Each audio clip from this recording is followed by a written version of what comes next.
বন্ধুরা এখন আমি যেটা তৈরি করতে যাচ্ছি ডাল মাখানি। বন্ধুরা ডাল মাখানির জন্য সবচেয়ে প্রথম যেটা আমি ব্যবহার করেছি মুগ ডাল চুকলা সহ। ভারতবর্ষে এটাকে বলে থাকে কালি ডাল। তো কালি ডাল নিয়েছি আমি 250 গ্রাম, চানা ডাল নিয়েছি আমি 100 গ্রাম। সবগুলি ডাল আমি কিছুক্ষণ আগে ভিজিয়ে রেখেছিলাম। এখন এটাকে আমি প্রেসার কুকারের মধ্যে লবণ দিয়ে রান্না করব এবং পরবর্তীতে এটাকে আমি সুন্দর করে বাটার দিয়ে বাগার দেব। সেটাকেই বলে ডাল মাখানি, মাখন দিয়ে তৈরি করা। তো ঢেলে দিচ্ছি 1 টেবিল স্পুন লবণ, আদা রসুন বাটা অর্ধেকটা, এখান থেকে হলুদ অর্ধেকটা বাগারে ঢালার জন্য। রান্নার জন্য বসিয়ে দিলাম, রান্না হচ্ছে। এবং এটাকে আমরা যেটা দিয়ে অর্থাৎ খাবো বা গার্নিশ করব ভাত। আমার পানি ফুটে গেছে, অর্থাৎ এখন আমি এর মধ্যে বাসমতি রাইসটা ঢেলে দিচ্ছি। Yes please.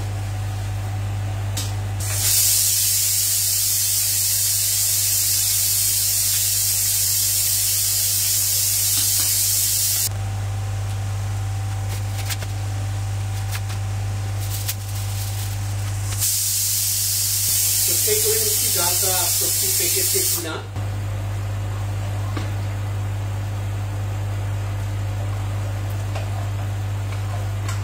বন্ধুরা ডালটা এখনো পেকে যায়নি, তো আবারও কিছুক্ষণের জন্য এটাকে ঢেকে দিচ্ছি। সেই পর্যন্ত বন্ধুরা সাথেই থাকুন।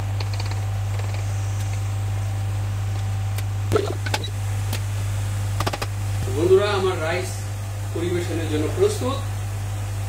এখন যেটা করতে হবে, ডাল মাখনিকে ফোড়ন দিয়ে আমি দেখাবো কি করে ঘরে বসে ইন্ডিয়ান স্টাইলে ডাল মাখনি তৈরি করে।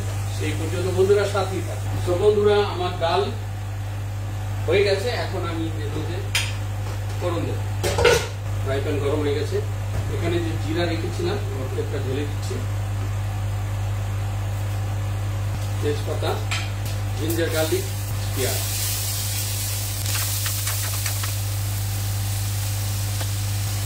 তো 50 গ্রাম বাটার। এটা মাখন, ডাল মাখানি মাখন দিয়ে তৈরি হয়, সেটাই আমি করব। পেঁয়াজ ব্রাউন হয়ে গেছে, হিং ঢেলে দিলাম প্রথম, তারপর বাকি উপকরণগুলি একের পর এক ঢেলে দিচ্ছি।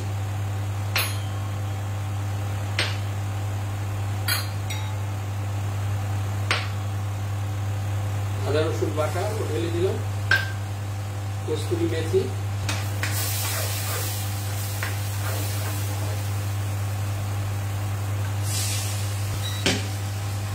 এখন ডাল। বন্ধুরা আমার ডাল মাখনি পরিবেশনের জন্য প্রস্তুত হয়ে গেছে।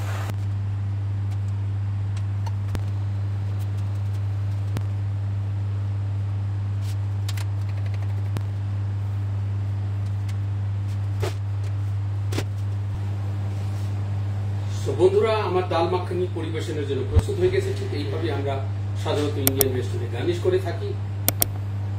সেই পর্যন্ত ভালো থাকবেন এবং সুস্থ থাকবেন। আবারও দেখা হবে নতুন কোনো রেসিপি। যদি রেসিপিটা ভালো লাগে লাইক ও শেয়ার করতে ভুলবেন না।